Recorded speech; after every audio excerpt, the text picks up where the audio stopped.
Welcome, my dear students. Today I will tell you the topic about the computer network. So, starting with the topic, the first thing that what I want to discuss about the evolution of the internet, that how internet evolves. So, previously there was a private network, that is ARPANET, and it was developed by the US Department of the DoD and the research project agency whose name is ARPA. So it came into existence in 1969 and it was a private network, and only the people connected with this network can share the information with each other. After some time, one more network, that is NSFNet, came into the existence in about mid 90s, and this network was a private network again and was more capable than ARPANET, and became the first backbone of the commercial public internet.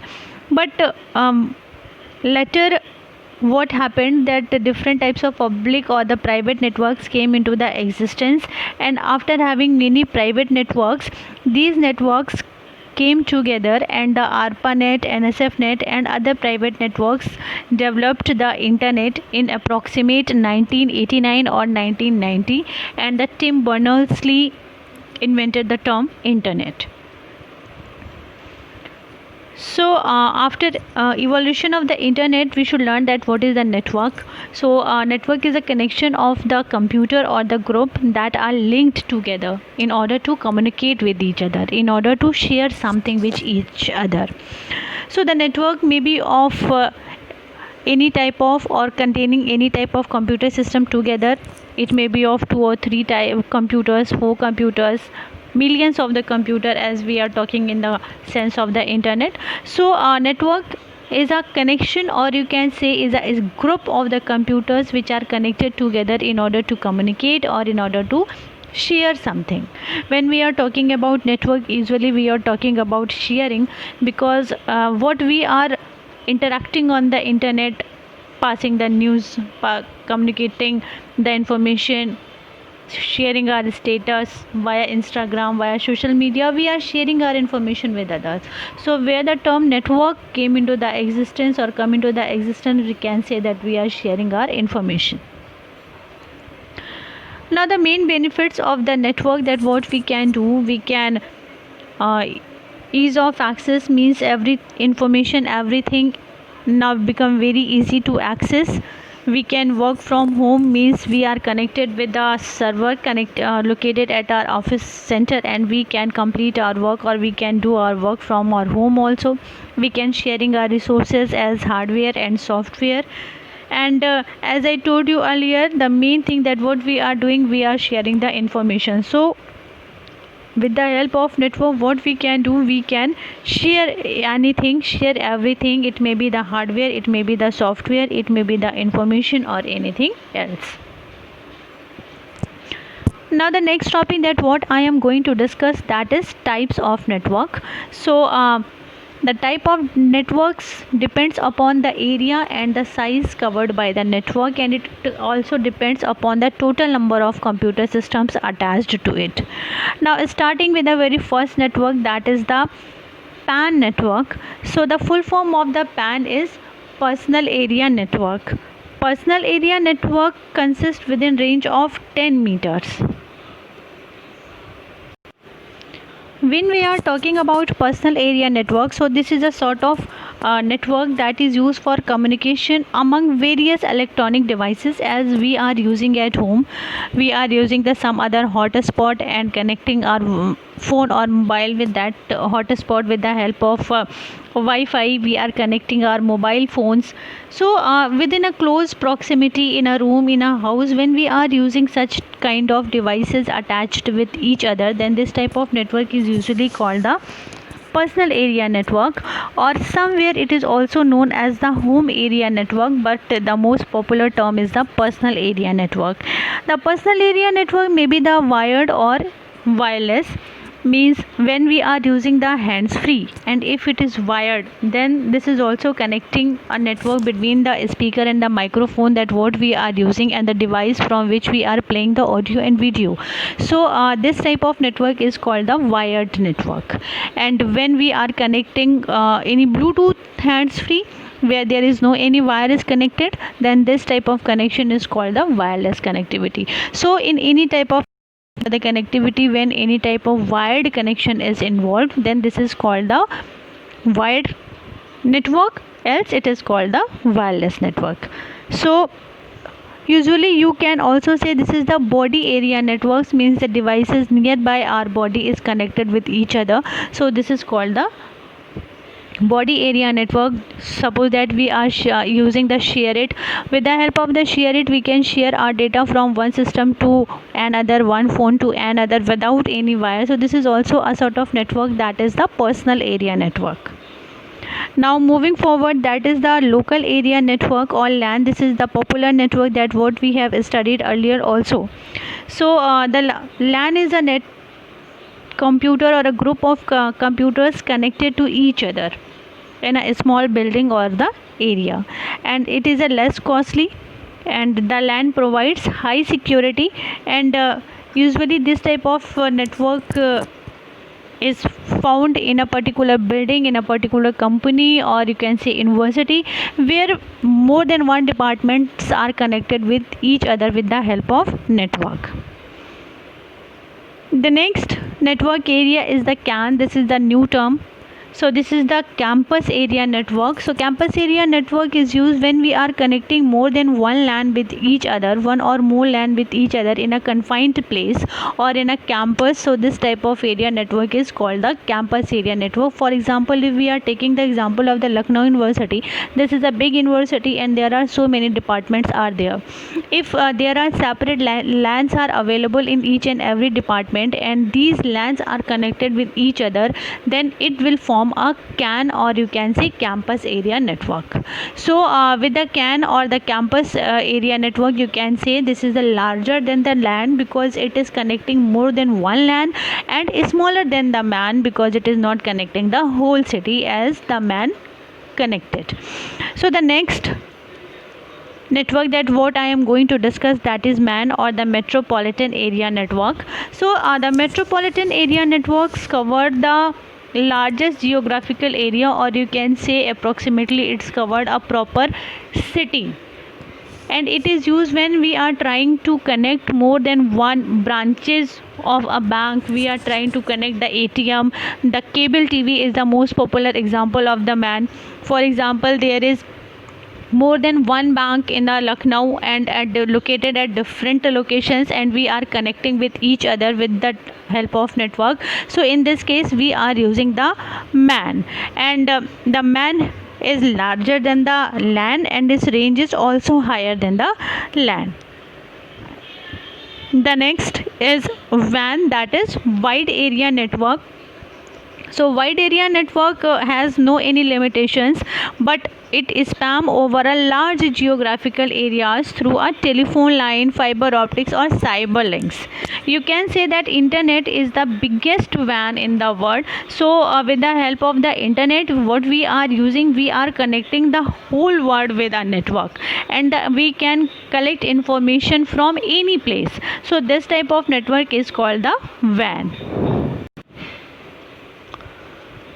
The next I am going to discuss, that is topology, or you can say the topology is a geometrical representation of the computers, that how we connect the computer. So the connection or the geometrical representation of the computer is also related with the speed of the data, with the reliability of the information, and many other things are also involved with the term topology. So now starting with the bus topology, this is the very easiest topology and very common topology that what we all have. So in this topology there is a main cable, as you can see in the figure. There is a main cable, and the main cable, through the main cable every computer is connected. You can connect computer in the either direction, either in the leftward or in the rightward. The data communication in this type of topology is bidirectional, means you can send data left from right and the right from left also. The main drawback of this topology is that if the backbone, as you can see the main wire is called the backbone, if the backbone of the internet is got faulty, then the whole network will set back. Means the backbone should be strong more so that it can be more effectively handle the traffic and the systems connected to it. The advantages of the bus topology are that it is a quite easy to set up, and the failure of one node does not affect the rest of the network.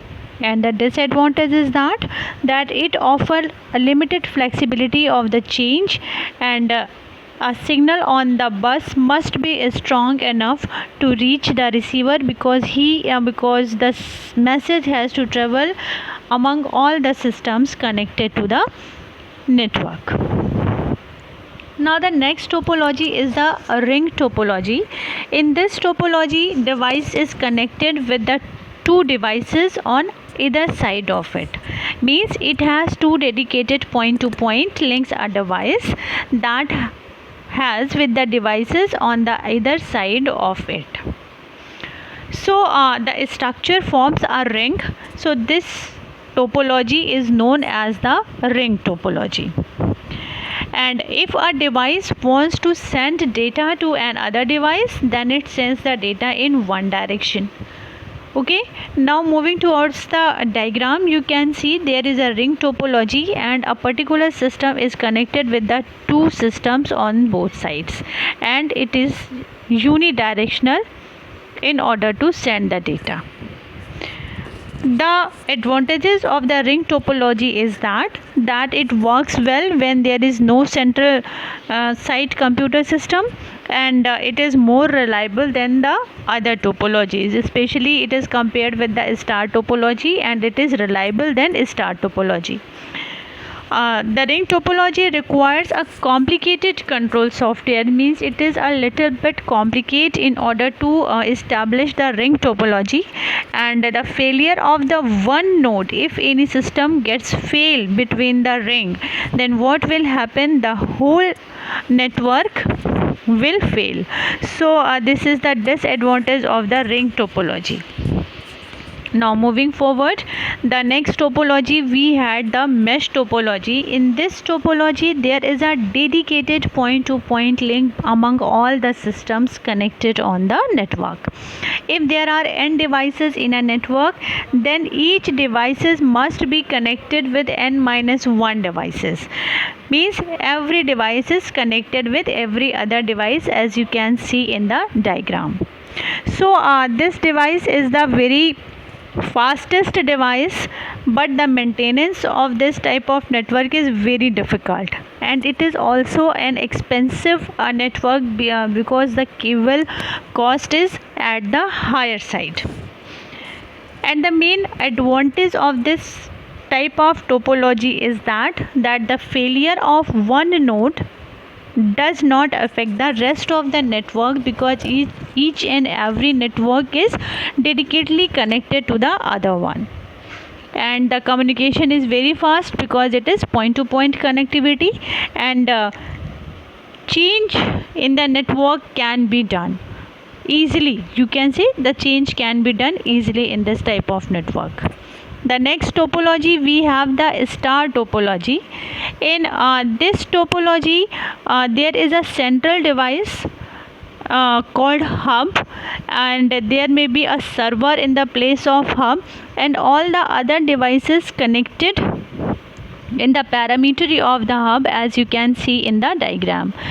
In this particular type of topology, each system will first send the data to the hub, and then the hub transmit the data to the device for whom the message is sent. Means the communication of the data from one system to the other system will be done via hub. The hub is responsible for transmitting the data from one system to another system.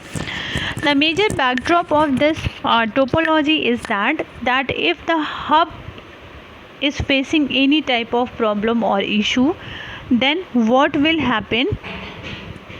The whole network will be set back. Means if the hub will not working, then the whole network will not work effectively or properly. Now the network architecture means what type of systems we are using in a network. So there are basically two type of network architectures. First one is peer to peer network architecture and the second one is client server architecture. So it is very easy to understand when we are taking example of a classroom in which there are many students and a teacher.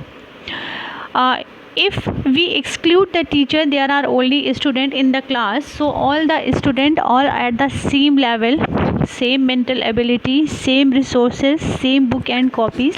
They are all doing their work independently, but sometimes they share some data. For example, if you had missed any topic or anything else, then you can ask from your friend, and the friend will share work to you all. So this type of architecture, when we are connecting the system in such type of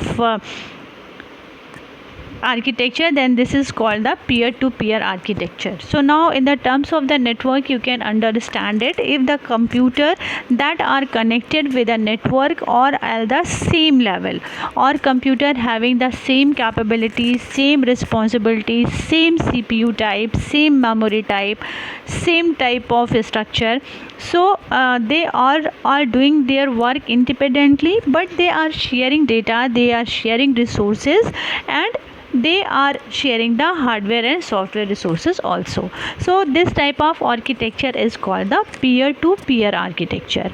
But when we consider teacher in the class, then now what we there is the student and there is a teacher, and teacher is the more powerful than the student in the term of the topic or the lecture that the teacher is delivering.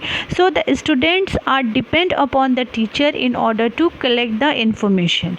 So when this type of architecture is defined in the form of network, then there are some computers that are on the same level, and these computers are called the client, and there is one powerful computer, and this powerful computer is known as the server.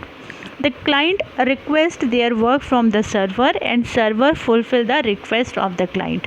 So in the client server architecture, there is a one more powerful computer, and the powerful computer is called the server, and the other is called the client. So this type of architecture is called the client server architecture. In this type of architecture, clients are depends on the server for the completion of the work, whereas in peer to peer there is no any type of dependency are there, so they are free to complete their work independently, but they are only sharing the data. So this is all about today's session. In the next session we will complete some more topics. Thank you.